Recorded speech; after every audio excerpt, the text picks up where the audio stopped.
वांगी रस्सा बनवण्यासाठी आपण वांगी थोडा वेळ पाण्यात ठेवणार आहोत। मग त्याला स्वच्छ धुवून आतून सर्व बाजूंनी मीठ चोळून घेणार आहोत।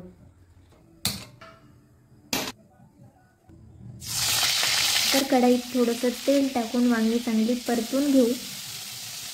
ती काढून त्यात मोहरी, जिरे, हिंग, त्यात सोबत कांदा चांगला परतवून घेऊ। कढीपत्ता, लसूण, मिरची आणि नारळाचं केलेलं वाटण घालून मिक्स करून घेऊ। मग टोमॅटो आणि मीठ टाकून टोमॅटो चांगले परतवून घेऊ। लाल तिखट, गोडा मसाला आणि गरम मसाला घालून चांगलं मिक्स करून घेऊ। नंतर थोडंसं पाणी घालून त्याला तेल सुटेपर्यंत परतून घेऊ। कोथिंबीर आणि वांगे टाकून अजून थोडा वेळ परतून घेऊ।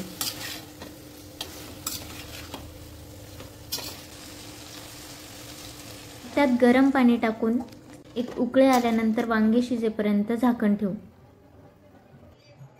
मस्त कोथिंबीर टाकून गरमागरम सर्व करा ही मसाला वांगी।